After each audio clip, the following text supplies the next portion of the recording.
Hello and welcome to another episode of the Bearded Mystic Podcast, and I'm your host Rahul N. Singh. Thank you for taking out the time today to either watch or listen to this podcast episode. Today I will be continuing on with my thoughts on the Bhagavad Gita, but before that there's a few important announcements I would like to make.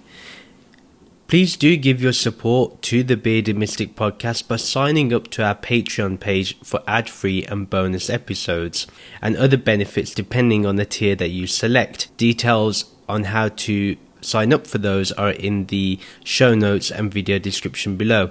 Other ways you can get bonus episodes is through Supercast and Buzzsprout subscriptions, which you'll find in the details in the show notes and video description below. And if you're listening to this on the Apple Podcast app itself, you can subscribe to the bonus and ad-free episodes there too. Every Saturday at 11 a.m. Eastern Standard Time, there is a free virtual meditation session along with discussion and Q&A for around 1 hour. Please find the details in the show notes and video description below if you would like to meditate together as a community. If you have any questions, you can ask them under the new series we have, which is Direct and Unfiltered with the Bearded Mystic. More information is in the show notes and video description below. Please do like, comment and subscribe if you're watching this on YouTube. And if you're listening to this on your favorite podcast streaming app, please rate and review the podcast and also follow or subscribe to get future episodes. Today, we will be continuing on with chapter 7, verses 23 to 30. And this will then conclude the 7th chapter. Verse 23. Those who hold a smaller vision of what is possible try to please one of the devas. As a result, after leaving their present body, they take birth in the material look of the deva to whom they are attracted. The result is pleasurable but temporary, whereas those who adore and serve me come to live with me forever. So let's look at the first part of that verse. Those who hold a smaller vision of what is possible try to please one of the devas. As a result, after leaving their present body, they take birth on the material look of the deva to whom they were attracted. So this is continuing on from the last episode when we looked at verses 16 to 22, and this covered an element of that. And Sri Krishna is just re-emphasizing what the results of that is. So here we see, if we think that happiness is only found in the worldly objects, then that is as far as we will go. If we do not find that there is a transcendental happiness and something that is called anand or bliss, we will continuously go through the pleasures of the body and mind. Therefore, we will be chasing our desires and staying away from our fears. That type of happiness is only in worldly objects. Now, worldly objects is changing all the time, therefore it's completely unreal. Now, even if we are committing to spiritual acts like worshipping the devas and praying to the devas, even then, if it's just so we can attain material objects, that's the maximum we're going to get, because we're still just feeding whatever the body and mind wants. We're not actually going for that transcendental happiness, that ananda, the happiness that is beyond our senses. If we just think we will be reincarnated and never get liberated or enlightened, that again is a smaller vision of what is possible. Here it's talking about visions as well. And if someone thinks that, well, I just want to live a good life here on this earth, I want to just serve people, I want to look after the world, and I want to come back. Although that is noble and that is something that I think is great, but why not be liberated and also do it? There's no reason why you as Brahman will not be able to have a positive effect on the world. Think about it. Today we still remember so many of the mystics, whether that's Kabirji, Guru Nanak Dev Ji, whether that's Tukaram Ji, Vemanna Ji. So many of the mystics, so many saints and sages of the past, Adi Shankar Ji. We still remember them today. Sri Ramakrishna, Swami Vivekananda Ji. We remember all of them today.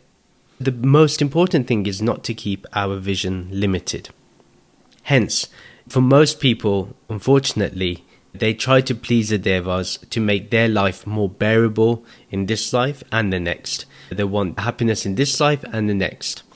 So whatever element they worship as a deva, they will enter that realm when they die. If somebody is worshipping Agni, that's what they will enter the realm for that. Basically, everyone will go to Svargalok because that's where the Devas reside. That's basically what Shri Krishna is saying. But remember, the next line is what's the most important part of it. And that is, Shri Krishna says that the result is pleasurable but temporary, whereas those who adore and serve me come to live with me forever. Yes, the results will give happiness, but that happiness will be temporary. It will not last long at all. It will literally be for maybe a few hundred years. That's it. I'm not saying there will not be happiness, but it will be limited in some form, whether that's through a span of time or even the nature of that happiness, the intensity of that happiness. So those are the things that will have an effect. Now, that happiness is not everlasting, and what Vedanta is all about is making sure that we can attain eternal happiness.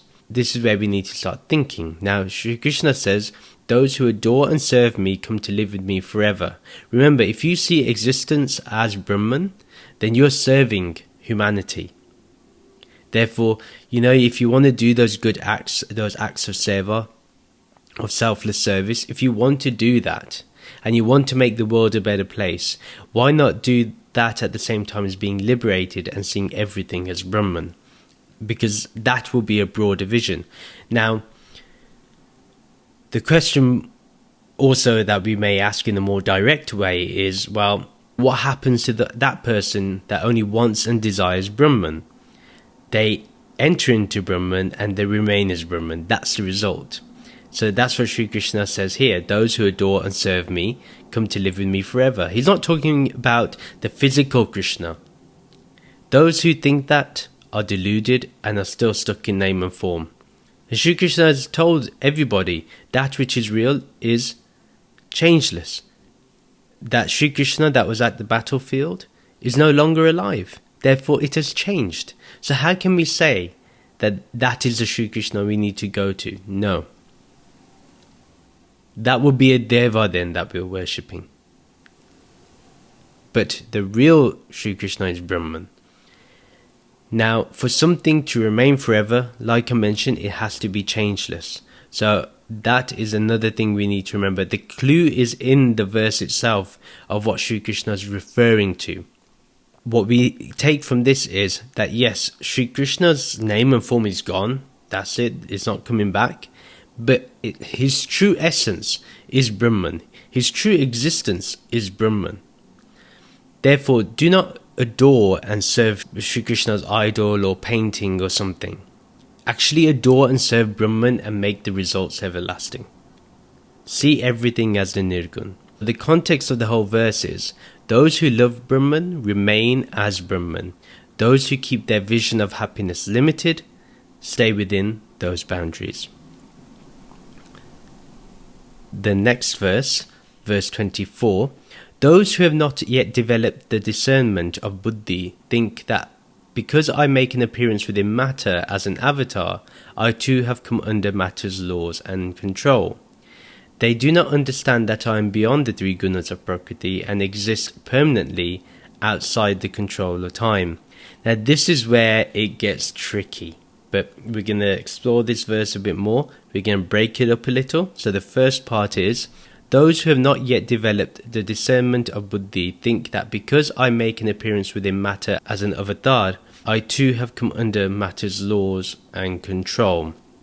So people are confused and think Sri Krishna is just an avatar, a name and form only. And he's saying, do not get into that delusion. What he says of those people is that this lacks the boundless vision that Sri Krishna talks about, and also shows the lack of vivek that they have, that buddhi, that discernment. The intellect is only strengthened through discernment of what is real and unreal, sat and asat. Now, what's obvious here is that anyone that thinks he has an appearance within matter and that matter of Sri Krishna, the form, is real, that person is obviously their buddhi, their intellect is not good at all. It's very low. And therefore, if that's very low, the discernment is low. What Sri Krishna understands here is that the only thing that exists is Brahman. Very simple. He's the eternal witness that is observing the form of what people are calling Sri Krishna. Yeah, this is an important point that I made, and rewind it a little bit to listen again to what I've just said, to capture fully what I've just said. Despite Sri Krishna having a name and form as an avatar and appears in this world, yet he doesn't come under the laws and control of matter. Now, why is that? That's because he is aware of his true self. He knows who he really is. He knows he's not this name and form. The name and form that people are worshipping, or that will worship, they've lost it. But those who understand that he is the eternal witness in all, they are the ones that truly understand. He knows that they will get what he's talking about. The Gita is made for those people. Whoever becomes aware of their true self has the exact same statement as Sri Krishna.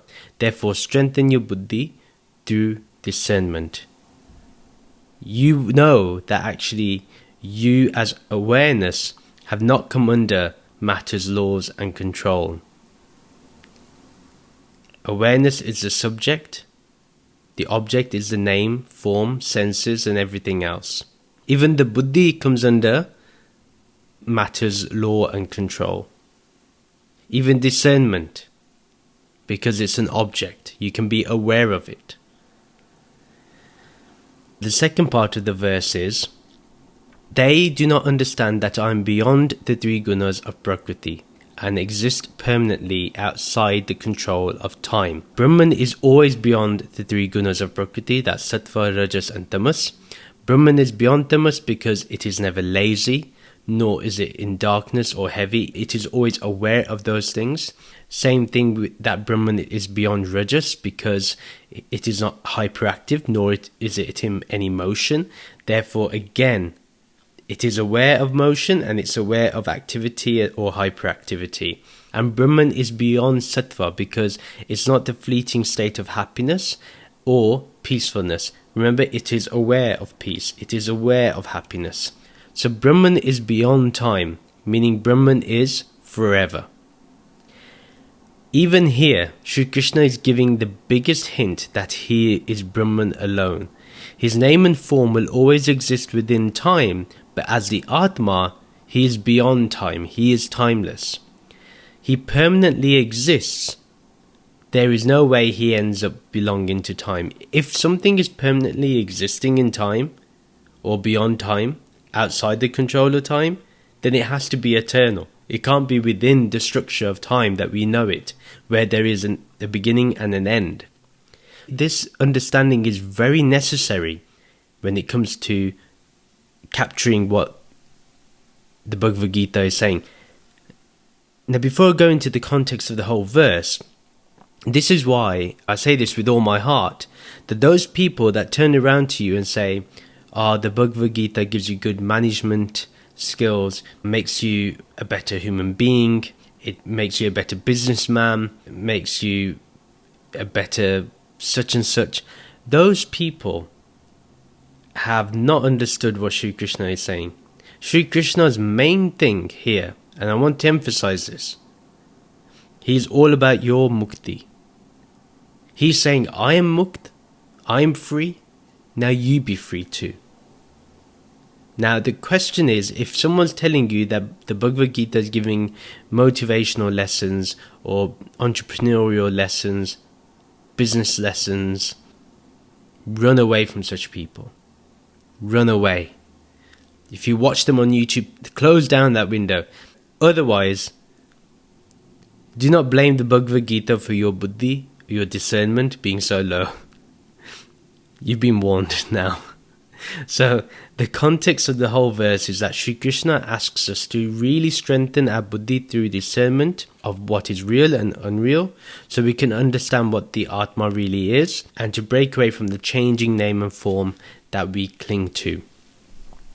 Then verse 25, I am not visible to those who are still deluded by matter and have not yet cultivated yogic discernment. My true nature is purposely hidden from them by my Yog Maya, mystical Brahman energies that act like a veil, protecting my true identity from those who are not yet qualified to see me. This is a very deep verse, it requires a deep understanding. I'm going to try and put it as clear as possible in as less words as possible. It's very difficult to do so, but I'm going to try.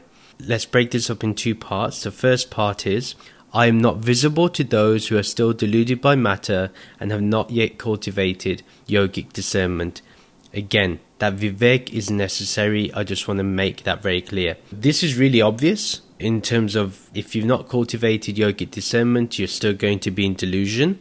How can we perceive Brahman if we still think that Sri Krishna is from the Dwapara Yuga only?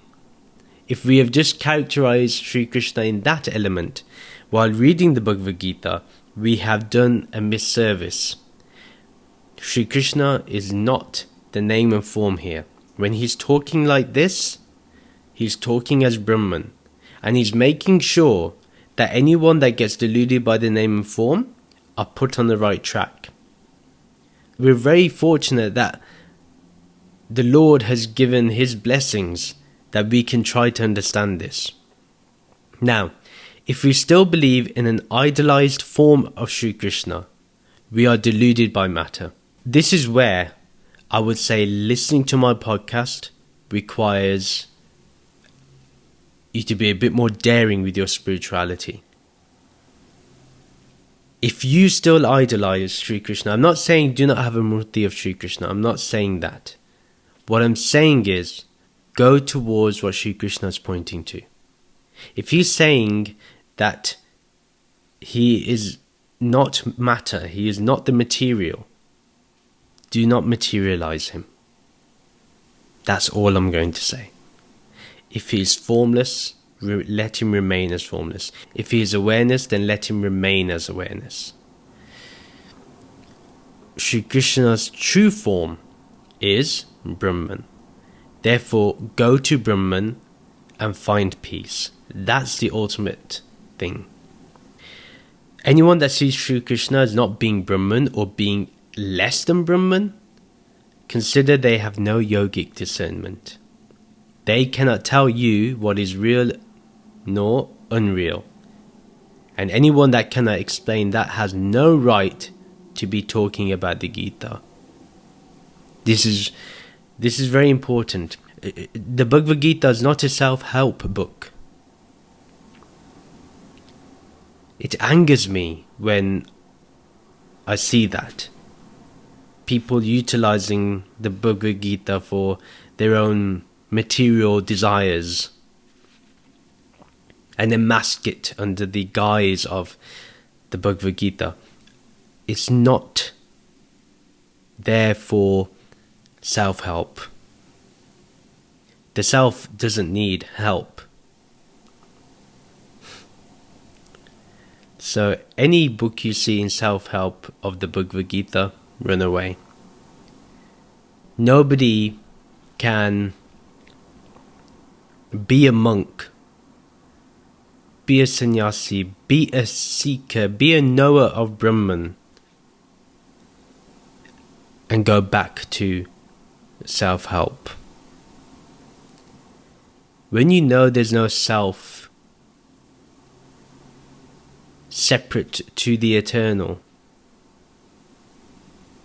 what other help do you need? What I'm saying again requires guts, because everyone will tell you why such and such is very good for you. And now I'm saying the exact opposite. I'm saying that is not good for you. But the reason for that is those things bring you into more delusion. I found this from my own experience.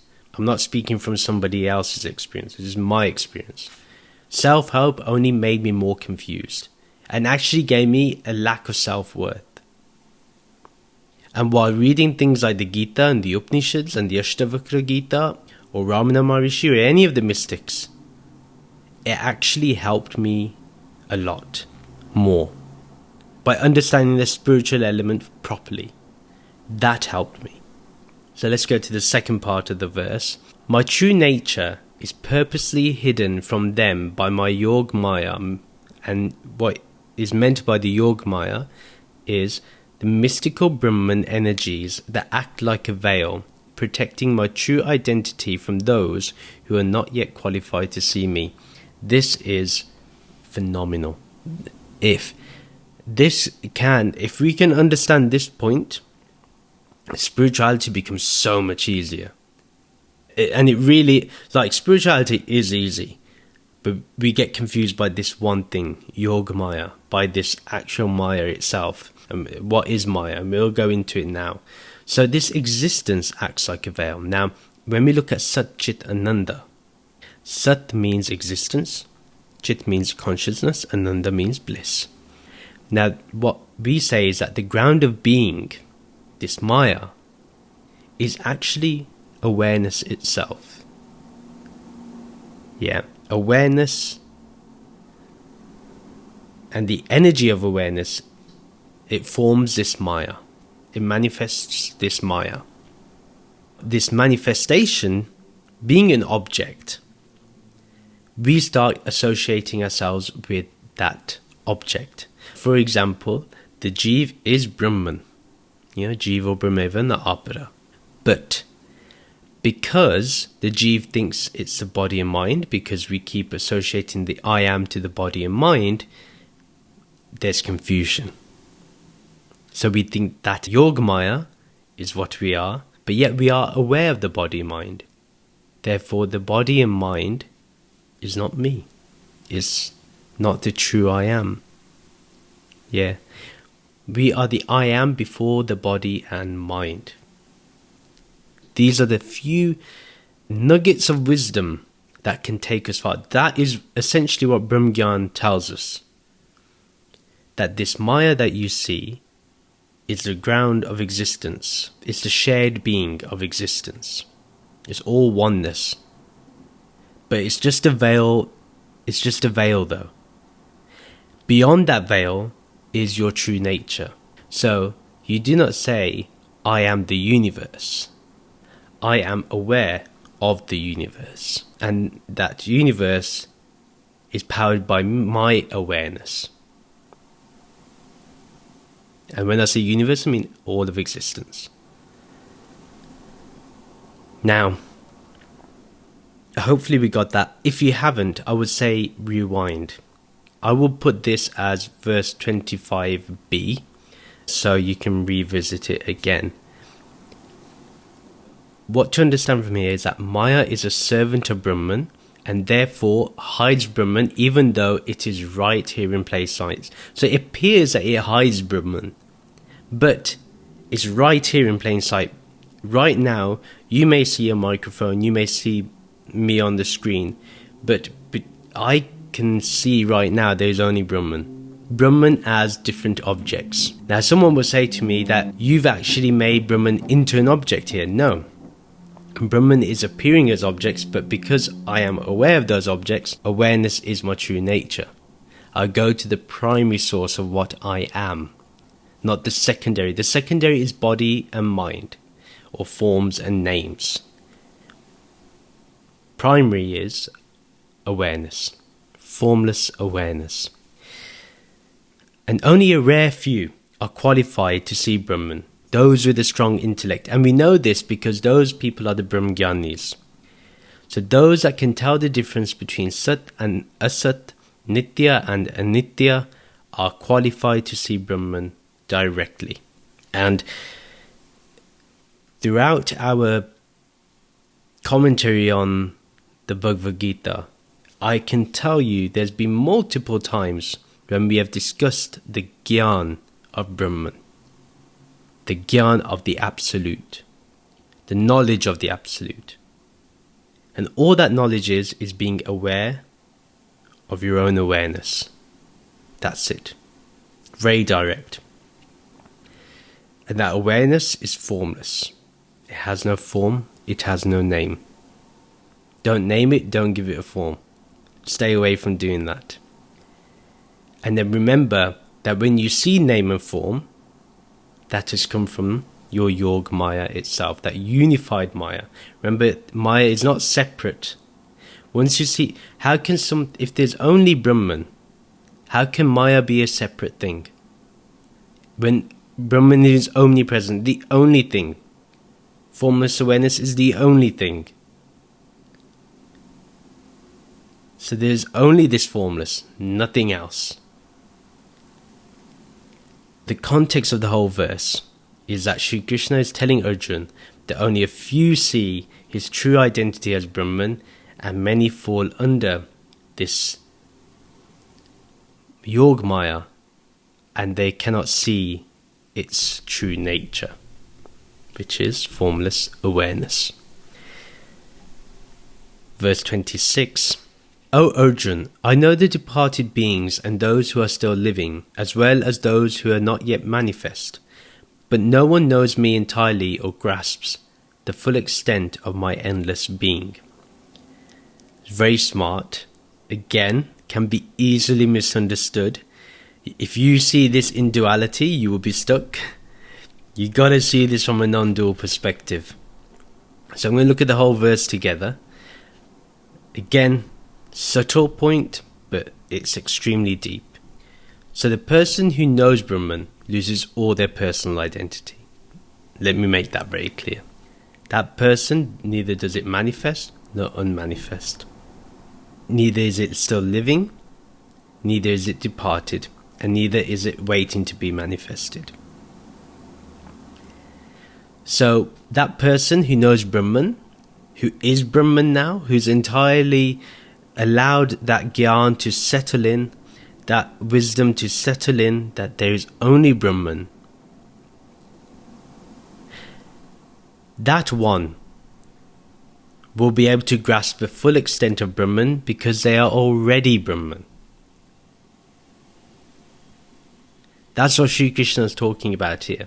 So he's saying, if you think you're a person trying to guess what this universe is, you will not be able to. I mean, we just observe 8% of the universe. So he's saying, if you think you can know Brahman entirely, or grasp Brahman, or this endless being, meaning the endless ground of being, this sat, this existence, impossible. So he said, better not try that. And what he says, I know the departed beings, and I know who's still living, and I know those that are not yet manifest. Why? Because they're all emanating from my being. They are not separated from me. This is why it's so important to understand this from a non-dual perspective. Brahman is neither manifest nor unmanifest. It is beyond both. This verse is all about uniting and becoming one. This is what it's all about. Seeing through oneness. If there is a hint that there is a you and a Sri Krishna, or you and Brahman, then you're in delusion. Then Bhagavad Gita is not going to help. If you're not willing to break that delusion, if you're not willing to investigate that delusion, you're not going to make use of the Bhagavad Gita. The Bhagavad Gita for you is just a normal book that you're reading. Not a scripture, just a normal book. Better to read fiction. And then if you think from it from Brahman's perspective, from awareness, there is no departed being, no living being, nor those that haven't been manifested yet. There is only one, as I mentioned earlier. Just making it very clear. There is only one. There's only one omnipresent. There's only one. Yeah, that's all. So the context of the whole verse is that Sri Krishna guides Arjuna why union with Brahman is the only way to grasp the fullness of Brahman itself. Verse 27. O Arjuna, just because of the overwhelming and deluding power generated by my Prakriti, all beings who are born are influenced by hatred and perverted desires to some degree. So, they're very strong words, but it's very important to understand. We're going to look at the whole verse together, because this helps us answer why we're influenced by our desires. Why it's so hard for us to transcend our desires, why we find it so challenging to look at our desires and analyze them and investigate them and see where they're arising from. Why is it so difficult to do so? Because normally when we start thinking about desire, we fall under its trap again. And let's face it, because we think we are this name and form, because we may say there's non-duality, but we feel that life is a duality, one way or another we are influenced by hatred or any desires that take us away from the truth. And that's a fact. Now, more here means delusion, not attachment, but delusion. But again, delusion to what? We are formless awareness, that we are awareness. We are aware of desire. Desire is an object, awareness is a subject. But we're attached to that delusion. We're attached to our name and form. Therefore, desire arises. Hatred also desires. There's an other. So as long as we think we are this name and form, then we are always going to be associated with our rag and dvesh. So our attractions and repulsions, always. And therefore our desires will not be fulfilling at all. Now somewhere in our past, maybe due to karma, we hate certain things or people. And then our desires are also very limited in nature. Hence Sri Krishna calls them perverted. Trying to say, but there's no base for them. You desire to control things, to possess things. He's saying that's a perverted idea. How can you possess anything? Or control anything? Why would you do this? Why would you do this? What's the purpose behind that? What happiness is that going to give you? That's what Sri Krishna is saying.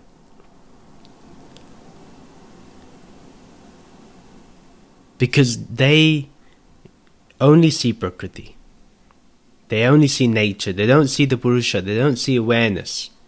Once you see awareness, Prakriti will no longer affect you. Prakriti will still exist.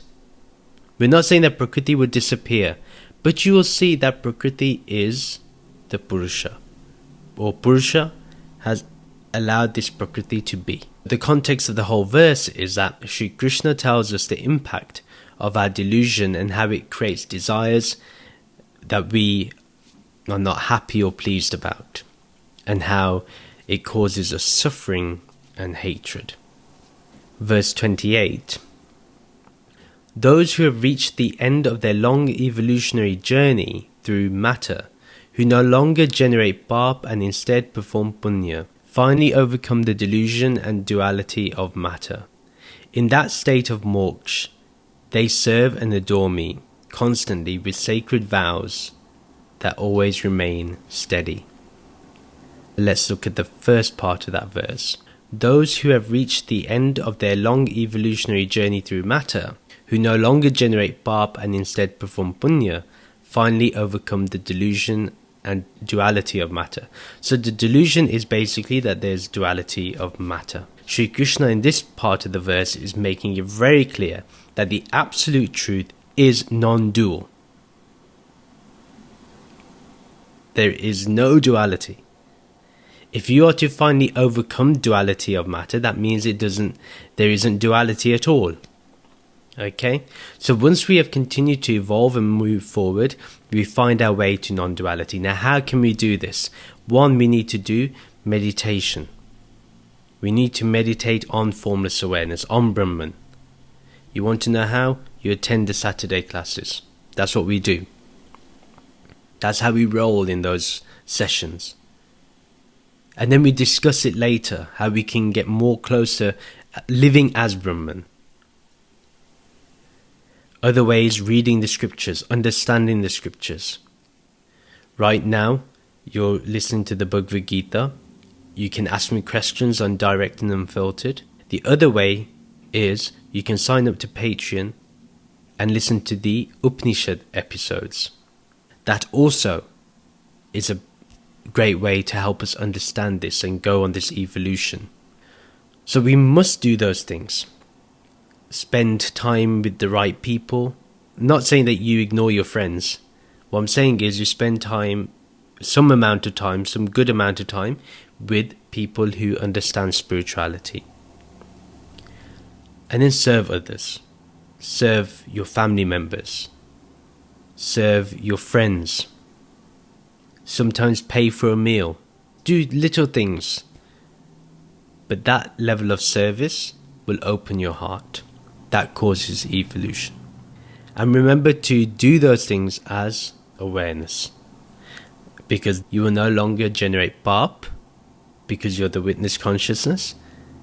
And you'll go beyond all results of actions. Pap and punya. Even punya means good actions that cause harmony. You go beyond those two. You go beyond pap. There will be no action where the fruit for you will be an act of suffering that will cause suffering. We remove the delusion completely because we no longer consider ourselves separate to Brahman. The delusion is that we are separate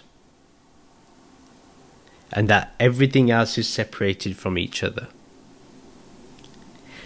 And Sri Krishna is saying, you finally overcome that. So that means that one, you go over that delusion that you and Brahman are separate, you and the awareness is separate.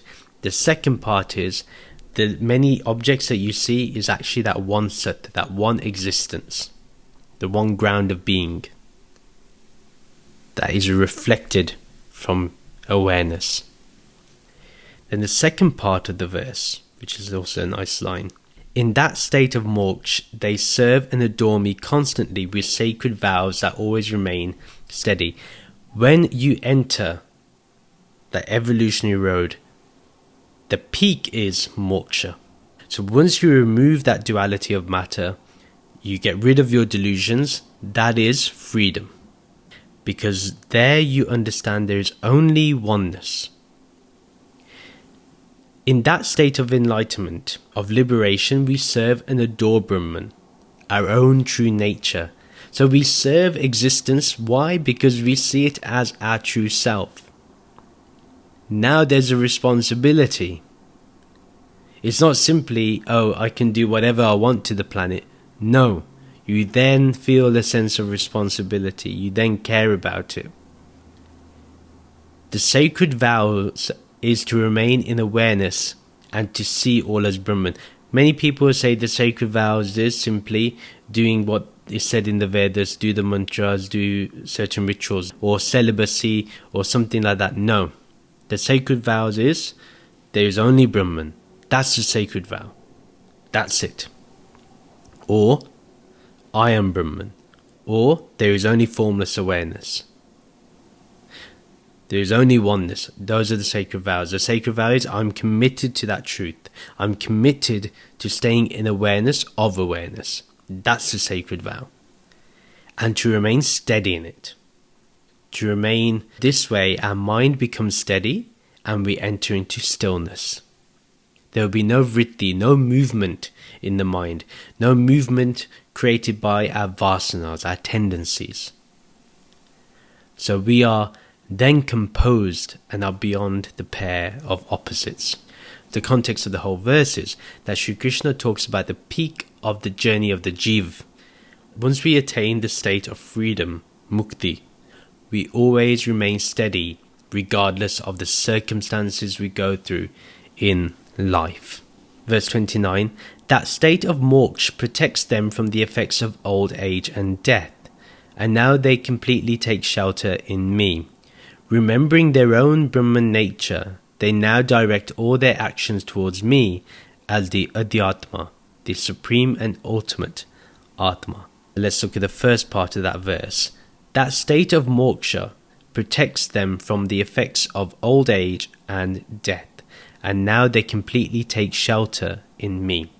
That state of freedom, of moksha, of liberation. It breaks our attachment to the body and mind. Therefore, is there going to be old age for awareness? No. So what death can happen to that person that neither goes through old age and no longer identifies with the body? When one understands that one's true nature is eternal, it is beyond time,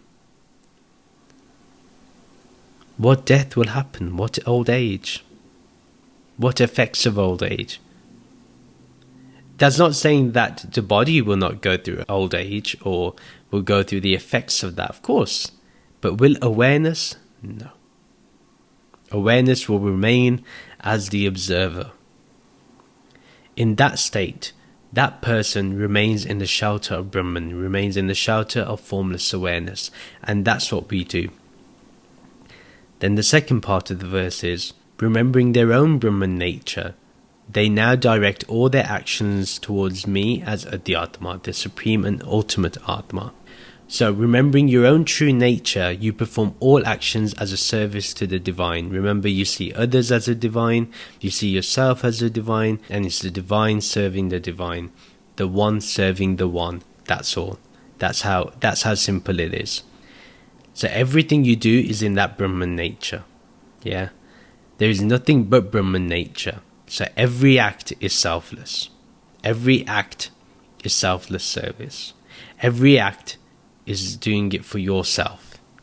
So that's the vision of the true sage, of the true being that understands this truth, that has embodied this truth, that has now come under the firm conviction that there is only awareness.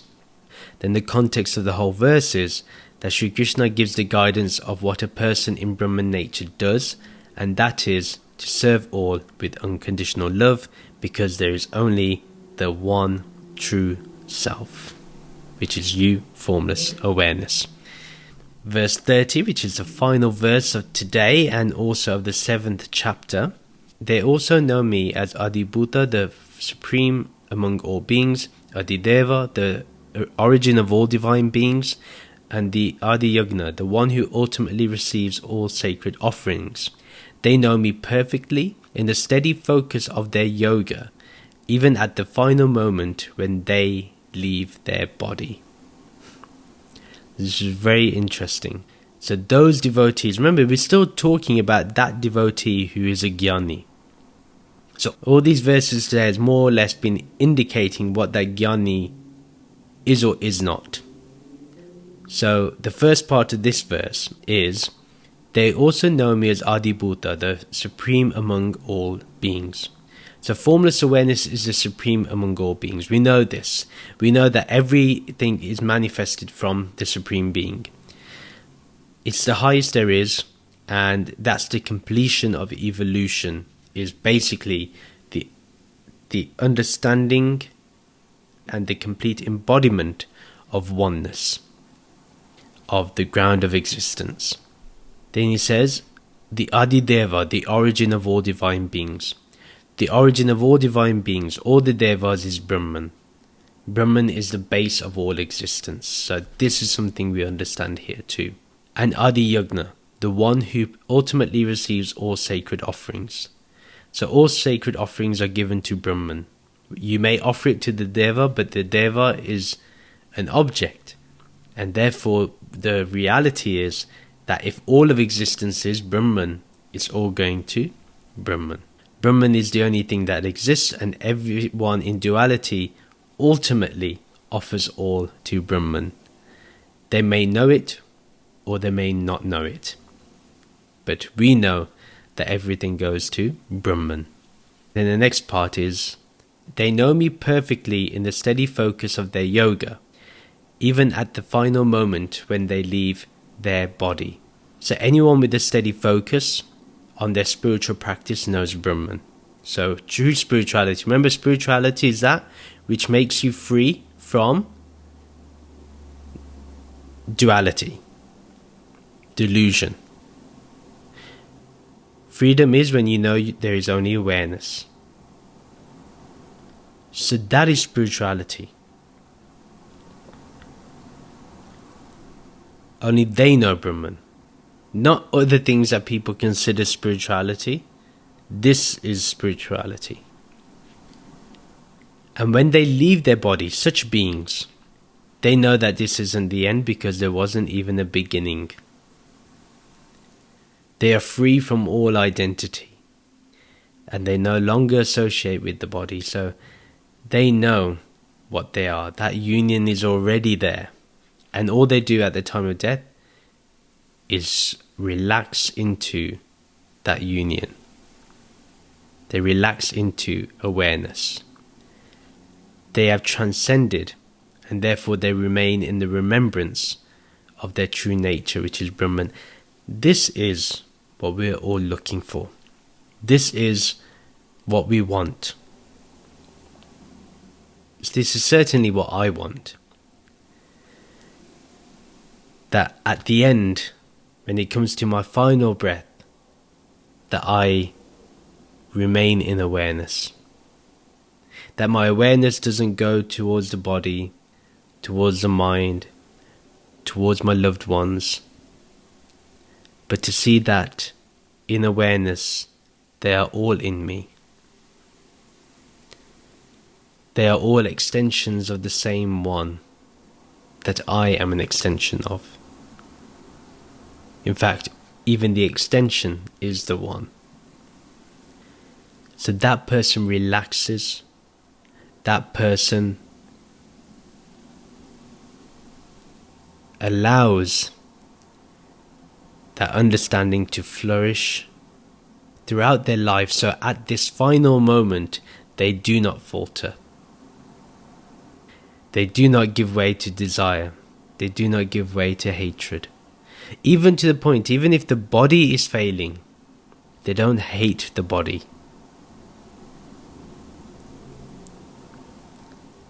If you know you are the Atma, if you know you are formless awareness, then you will be just aware of what the body is going through, what the mind is going through, but it is not happening to the true you.